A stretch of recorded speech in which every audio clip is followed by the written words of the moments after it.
the clatter of silverware, the shimmer of chandeliers, and the soft hum of wealthy diners filling the air of a luxury restaurant. You're there, head bowed, mop in hand, wiping away a spill near the marble floor. The air smells of butter, garlic, and arrogance, because towering above the noise is the restaurant's star, a famous chef in his pristine white jacket, barking orders like a general in the heat of battle. And then, it happens. His voice cuts through the chatter like a knife scraping porcelain. Careful with that mop, he sneers, glaring at you. This isn't your little kitchen at home. This is my restaurant. The only thing you'll ever serve here is soap water. The laughter that follows doesn't just sting, it burrows into your chest. Diners chuckle nervously, waiters smirk, and one critic sitting at the bar raises an eyebrow, scribbling a note. You feel the burn on your face, heat rising to your ears, but you don't look up. You can't, because you're the maid, the one who cleans, the one nobody notices until they're tripping over your bucket. But inside, something shifts. A whisper, quiet but steady. He doesn't know. He doesn't know what you're capable of. What happens next will change everything. So before we go any further, take a moment to like the video and subscribe. But only if you genuinely enjoy what I do here. Drop a comment with where you're watching from and what time it is right now. Now, back to the moment. You grip the mop tighter, feeling the slick wood press against your palm. Around you, the kitchen doors flap as waiters rush in and out, balancing plates of seared duck and towers of soufflé. The chef struts past, perfume of truffle oil following him like a crown. His insults hang heavy in the air, but no one dares challenge him. After all, he's the celebrity chef, the millionaire face on magazine covers, the man who believes he owns the very definition of taste. And you? You're invisible. At least that's what he thinks. You lift the bucket and step quietly to the side, letting the hum of voices swallow you again. But your mind drifts unbidden to the smell of your mother's kitchen, to the way her stew simmered for hours until neighbors knocked on the door, begging for a taste. You remember your father's voice saying, "Girl, you've got hands blessed," by flavor itself. The sound of plates slamming yanks you back. The chef has spotted a waiter fumbling with a tray. He snatches it, waves a hand dramatically, and shouts, "This is art! This is perfection. It's not something a maid would ever understand." The word maid slices the room like a curse. Diners glance at you again, and for a second, you swear one of the younger servers mouths an apology. But the humiliation is sharp, deliberate. The chef wants everyone to see your smallness. You steady yourself, because deep down you know you're more than this uniform, more than the broom, the bucket, the rag tucked in your apron. You've studied recipes in the dead of night, scribbled notes on scraps of paper, and watched every cooking show you could find. You've cooked meals that made neighbors cry, meals that healed broken hearts after funerals, meals that made children dance in circles around your stove. But here, in this restaurant, you're just the maid. The chef claps his hands, snapping the spell. Eyes on me, everyone. Tonight's critics are tough. They've ruined careers with a single pen stroke. And if we fail, well, I'll know exactly who to blame. His eyes cut back to you, a cruel smile tugging at his lips. Your stomach twists. You wonder if he'll humiliate you again before the night ends. But you also sense something else, hovering in the air like the tension before a storm. You can't name it yet, but it's there. The feeling that this night will not go as planned. A faint hiss from the stove drifts through the swinging doors. The scent of caramelized onions, sizzling butter, and seared meat mingles with your breath. It's intoxicating and dangerous because no matter how hard you try to stay in your role, your heart beats to the rhythm of cooking, not cleaning. You look up once, just once, and lock eyes with a diner across the room. A food critic, not laughing, not smirking, just watching. Pen tapping against a notebook, gaze sharp, as though he sees something nobody else does. The chef notices the critic's stillness and immediately turns up his performance. He flourishes a pan, flames leaping like a magician's trick, and the diners clap politely. "This is the work of a master," he declares, glaring at you. And masters are born, not made. Remember that, but deep down, you know he's wrong. Masters aren't born. Masters are forged, in tiny kitchens, in hidden corners, in lives no one bothers to notice. And tonight, the world is about to notice you. The laughter fades, but the echo of humiliation lingers inside you like smoke that refuses to clear. You walk back toward the supply closet, bucket sloshing against your leg, and each step feels heavier than the last. Yet beneath the sting, something steadier rises, a quiet strength. Because this isn't the first time someone has tried to shrink you. As you lean the mop against the wall, your thoughts drift backward, through time, to the kitchens where your story truly began. You can almost smell it again. The steam of collard greens simmering in a chipped pot, cornbread rising in a battered oven, and chicken frying in oil that hissed like it held a secret. Your childhood kitchen was nothing like the glittering luxury restaurant you work in now. There were no chandeliers, no crystal glasses, no billionaire investors dining in tuxedos, just worn counters, a cracked tile floor, and a mother who taught you that love could live in a ladle. "Pay attention, child," she'd say, gently guiding your hand as you stirred. "Don't just cook with your hands, cook with your heart. The world may look down on us, but flavor never lies." And you did pay attention. You learned how spices could tell stories, how salt and smoke could hold memories, how even the humblest ingredients could sing if you treated them right. By the time you were 12, neighbors were coming by on Sundays, knocking at the door with hopeful smiles. "Got any of that stew left?" they'd ask. You'd hand them bowls, and their gratitude felt like medals pinned to your chest. But life doesn't always reward talent. When your father fell sick, dreams of culinary school vanished like mist. Instead of packing bags for a classroom, you picked up extra work to keep the lights on, cleaning houses, scrubbing offices, and eventually finding a job here. This luxury restaurant where the paycheck kept food on your own table, but where your apron marked you as invisible. Still, every night after work, you cooked. Recipes scribbled on scraps of envelopes. Experiments. No one tasted but you. Some dishes failed, but others shone.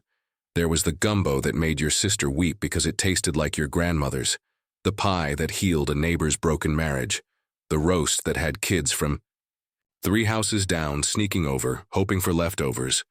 You knew you had something rare, but rare wasn't enough to pay bills, so you folded the dream neatly and tucked it into your chest, carrying it like an heirloom no one else could see. Until tonight. Because tonight, in this glittering restaurant, the dream stirs again. Not just because of the chef's cruelty, but because of the critic. That sharp-eyed diner who didn't laugh, who didn't smirk, who just watched you as if sensing the storm under your silence. The more you think about it, the more you feel that pull, that reminder of who you are. Not just a maid, but a cook, a creator, someone who can transform the simplest thing into something unforgettable. You return to the dining room, rag in hand, and wipe at an already clean corner of a table just to keep your hands moving. The chef strides past again, basking in the applause of his audience. "This is perfection," he crows, presenting a plate of foie gras with a dramatic bow. Diners lean forward, cameras flashing, forks clinking. But perfection? You know better. Perfection isn't a performance. It's a feeling. It's the way your mother's cornbread crumbled in your hands, the way broth warmed a tired man's bones, the way a spoonful of peach cobbler could soften a hard day. You inhale the scents around you, truffles, butter, seared meat, and whisper inwardly, "I could do better." Not out of arrogance, but out of truth. You know it in your bones, in the marrow of your being, and yet you swallow that truth. Because to speak it here would be madness. The chef holds power, and you scrub floors. But a whisper grows louder with each passing moment, like a drumbeat under the polished music of the dining hall. They don't know. They don't know what you can do. Your reflection in the mirror behind the bar catches your eye. Uniform smudged, apron tied tight, rag in hand. But when you look closer, you see something else. A glimmer, faint but undeniable. A reminder that no insult can erase the fire within you, because you've survived harder than this. You've sacrificed dreams. For family, for survival, for dignity. And tonight, when the storm finally breaks, you'll be ready. You don't know how, not yet. But something in your gut tells you that destiny has already walked into this room. It's sitting at that critic's table, tapping a pen, waiting for the story to unfold. And when it does, the world will never look at you the same again.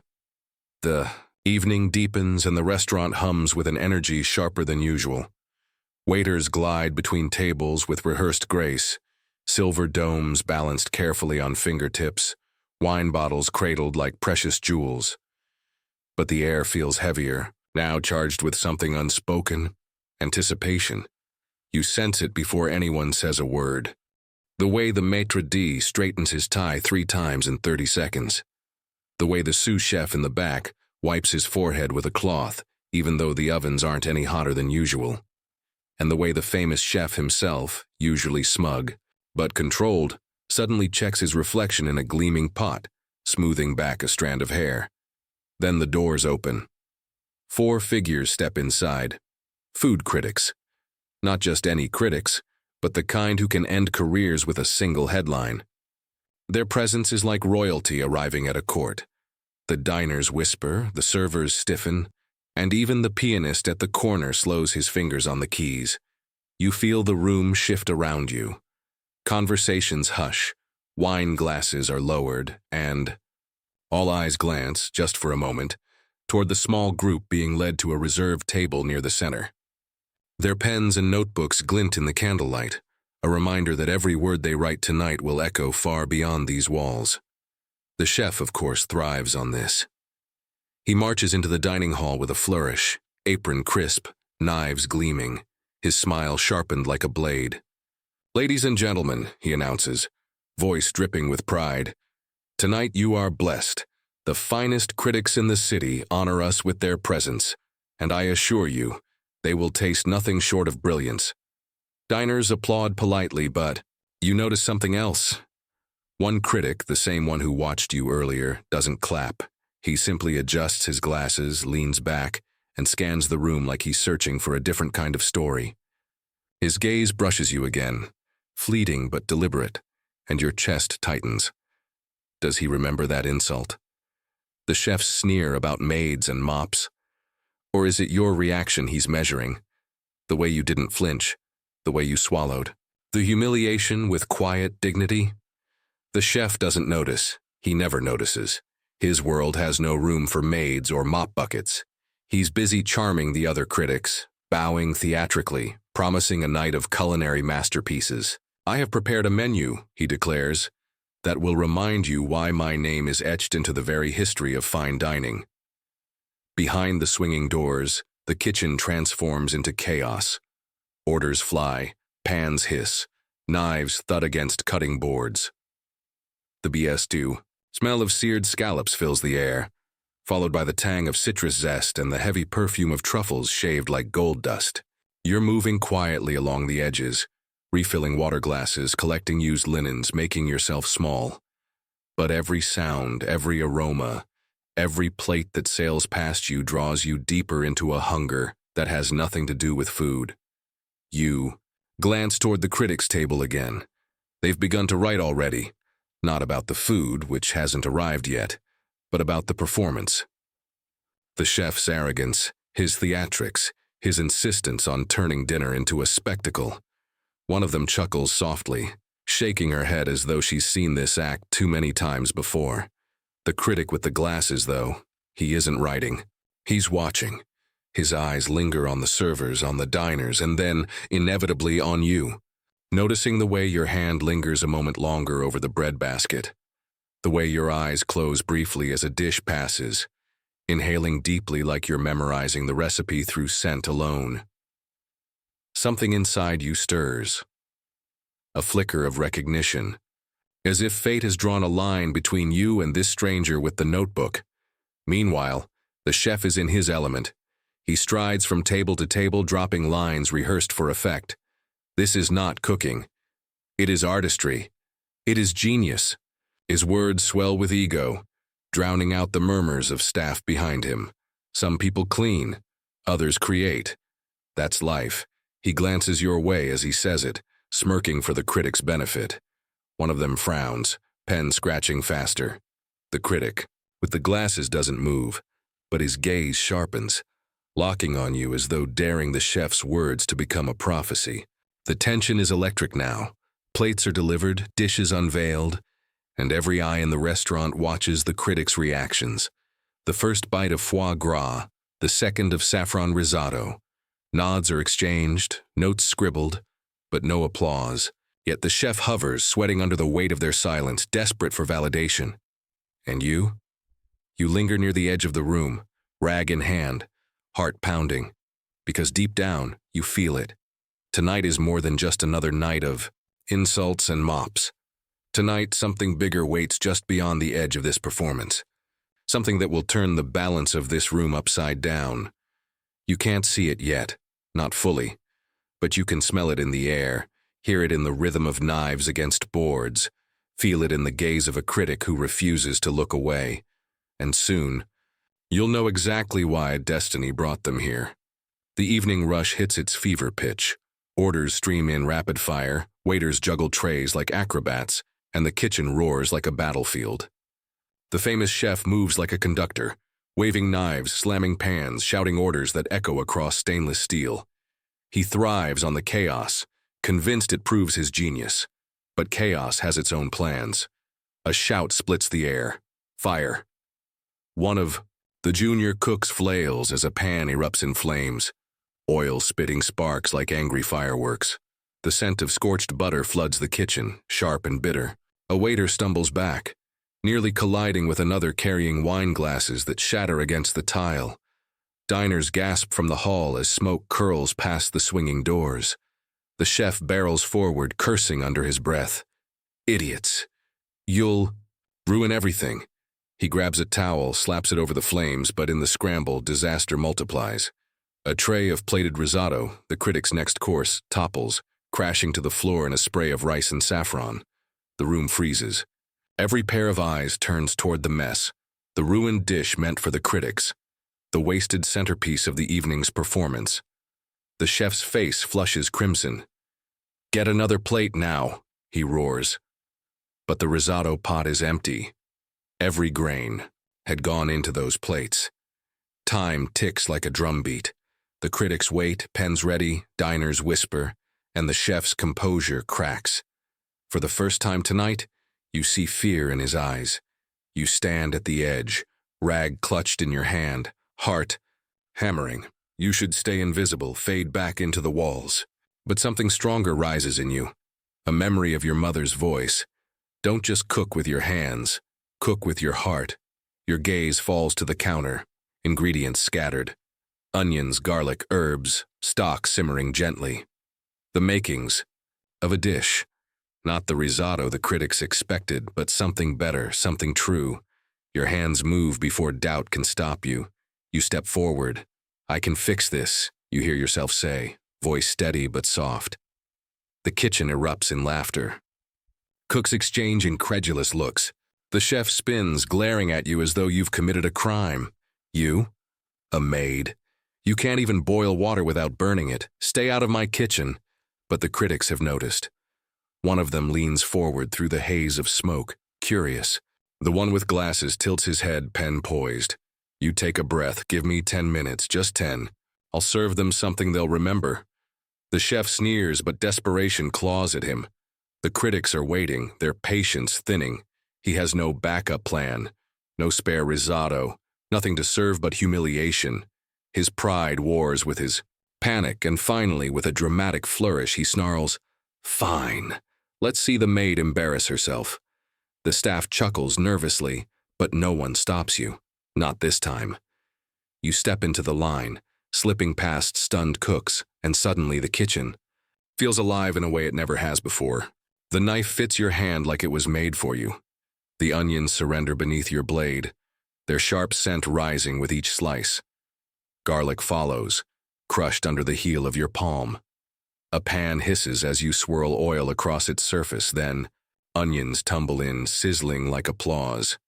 The chef circles you like a vulture. Pathetic, he mutters, loud enough for the critics beyond the doors to hear. A maid pretending to be a cook. This will be the end of us. But you block him out. Because the rhythm takes over. The rhythm of years spent in hidden kitchens, cooking meals that healed, meals that celebrated, meals that told stories. You stir, taste, adjust, letting instinct guide you. A sprinkle of thyme, a dash of paprika, a squeeze of lemon that brightens the whole pan. The staff quiets. Slowly, the mocking fades into silence as they watch your hands move with a confidence none of them expected. Even the sous chef pauses, eyes widening at your technique. You plate the dish, simple, but radiant. A soul-filled creation born not of ego, but of love. 10 minutes, you whisper. And right on cue, the waiter lifts the plate, carrying it through the swinging doors. You exhale, heart racing. Because this isn't just food. This is your voice, your chance, your moment. And the critics are about to taste the truth of who you are. The clatter of the dish leaving your hands echoes in your chest like a drumbeat. You can almost feel the critics' eyes on the plate beyond the swinging doors, even though you can't see them. Their forks are poised, their pens ready. And you? You stand in the heat of the kitchen, palms damp, heart pounding like it might crack your ribs. But it isn't over, not yet. The chef circles you, a predator stalking prey. His pride has already been wounded once tonight, and that wound is bleeding rage. His smile is sharp, but his eyes burn with fury. You think you've done something clever? He whispers, low enough for the others not to hear. You think a maid can replace a master? He brushes past you, knocking your shoulder harder than necessary, and his voice rises for the staff to hear. Look at her, everyone. Watch carefully. This is what happens when servants forget their place. A ripple of nervous laughter trickles through the line. Not everyone joins in. Some glance at you with uncertain eyes, but the sound stings just the same. You steady yourself, gripping the counter because you know this isn't the last plate. The critics won't be satisfied with one dish. They'll want a second, maybe even a third. And if you step back now, if you let the chef shove you out of the spotlight, this moment will vanish like steam off a pan. So you stay. You plant your feet. You reach for another onion. The knife slices clean, and the sound is steadying. A rhythm. A heartbeat. You build another dish, this time faster, more confident. Stock simmers, herbs crackle as you toss them into the pan. You taste, adjust, taste again, chasing perfection not for applause, but for truth. But the chef doesn't stop. As you reach for a bowl of fresh herbs, you notice the leaves are damp, soggy. Someone splashed water over them, killing their brightness. You glance up in time to see the chef smirking, a wet towel hanging from his hand. Sabotage. Your stomach twists, but you don't break. You sweep the ruined herbs aside and grab another handful from the far end of the counter, protecting them with your body. The chef mutters under his breath, words designed to pierce. Pathetic, amateur, you'll drag us all down. He sprinkles too much salt into a shared pot, forcing you to abandon it and start fresh. He shifts pans just out of your reach, making you stumble. His every move is a chess piece, designed to break your rhythm. But he underestimates you. Because you've cooked through worse, through blackouts where the only light was a candle, through hunger where every scrap of food had to stretch for days, through grief where every stir of the spoon was a prayer for healing. This kitchen, with its gleaming counters and fancy tools, is nothing compared to the storms you've survived. So you adapt. You move faster, lighter, turning his sabotage into sparks of creativity. Too much salt? Balance it with lemon. Herbs missing? Toast spices instead, letting their smoky aroma rise and fill the room. A pan accidentally shoved off. The stove. You grab another hotter, cleaner, searing the meat to perfection in record time. And something shifts. The staff begins to notice. A hush falls over the line as they watch you move. The sous chef, who earlier smirked, now tilts his head in quiet respect. Even the dishwasher pauses, mesmerized by the rhythm of your hands. For the first time, the famous chef isn't the center of attention. You are. You feel it too. The rhythm taking hold. Your body moving with a flow that feels inevitable, unstoppable. The sound of sizzling oil becomes applause. The rising steam becomes a curtain call. The counter your stage. The chef's fury deepens. He slams a pot down so hard it rattles the knives, trying to reclaim control. Don't think this means anything, he hisses. Critics want art, not comfort food. They'll laugh at your little stew, your peasant tricks. But his words bounce off you like sparks against stone. Because you know something he doesn't. Art isn't just smoke and spectacle. Art is flavor, heart, soul. And those critics out there? They're about to taste all three. You slide the second plate forward, hands steady despite the storm raging around you. The waiter hesitates, glances at the chef for approval, then at you. The chef scowls but says nothing, his silence a grudging surrender. The dish vanishes through. The swinging doors carried into the glow of chandeliers, into the waiting hands of the people who matter most tonight. And in the silence that follows, you realize something breathtaking. The balance of power has shifted. The critics are no longer here just for the chef, they're here for you. The applause doesn't fade quickly. It swells, rolling through the restaurant like waves crashing against stone. Diners rise to their feet, clapping harder, their voices rising in cheers. Some even whistle, calling for you to step forward. And through it all, you stand frozen in the doorway, rag in one hand, apron stained, unsure if you're even allowed to walk beyond the kitchen tiles. But then, someone clears their throat. It's the critic with glasses. He gestures toward you, his voice calm but firm. Bring her out here. This applause is not for you, chef, it's for her. Every eye turns. The chef stiffens, his jaw clenched so tightly the veins in his neck stand out. He opens his mouth, desperate to regain control, but the gray-haired critic cuts him off. Don't embarrass yourself further, she says flatly. The room has already chosen. For a moment, silence hangs heavy, a battle of pride and reality. And then, with a bitter hiss of breath, the chef steps aside. Fine, he mutters, his voice brittle. Go ahead. Let the maid have her moment. You step forward slowly, heart hammering, your footsteps echoing against the polished floor. The chandeliers above bathe you in golden light, and for the first time, in this restaurant you don't feel invisible. You feel seen, truly undeniably seen. The critics rise as you approach. One by one they extend their hands, shaking yours, offering words you never expected to hear. Your flavors are extraordinary. You cook with memory, not just technique. You've reminded us what food is supposed to feel like.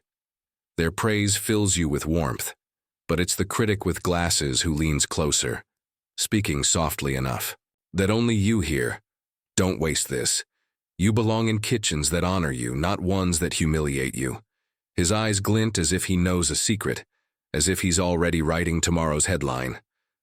The diners cheer again, some chanting your name, others urging you to say something. You open your mouth, but your throat tightens. Words feel impossible when your heart is this full. And then, fate takes one final step forward. A woman near the critics' table stands, her pearl necklace glinting under the lights. I own a chain of boutique hotels, she announces. We're opening a flagship property downtown. If you're willing, I'd like you to design the menu. Gasps ripple through the room. The critics nod approvingly. The chef pales. You stammer, overwhelmed. I'm just... No, the critic interrupts firmly. You're not just anything. You are a chef. The word strikes deep, reshaping everything inside you. A chef, not a maid, not invisible, a chef. The crowd roars again, and even the staff, those who once smirked, join the applause. You glance back toward the kitchen, toward the mop leaning. In the corner, the rag still in your hand. You set it down on a nearby table. Slowly, deliberately, like shedding an old skin, the chef slumps against the counter. His pride shattered, his name diminished in the very room he thought he ruled. No one claps for him. No one looks his way. He has become what he always tried to make you feel. Small.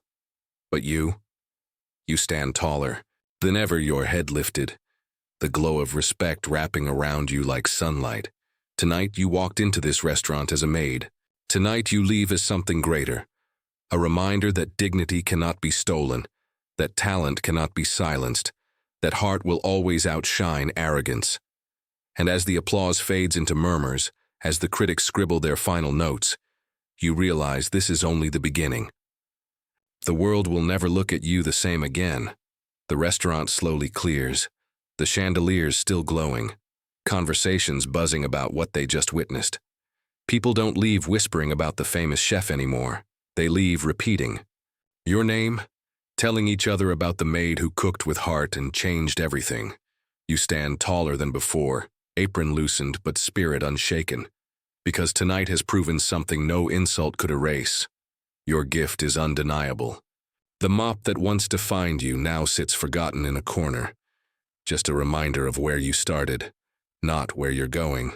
Critics' notes will become tomorrow's headlines. Opportunities will come knocking. But more important than all of that, you've reclaimed your dignity. You've shown that greatness doesn't come from status or arrogance, but from heart, resilience, and truth. And as you step outside those polished doors, you know one thing for certain. This is not the end of your story. It's the beginning of a new one that the whole world will hear.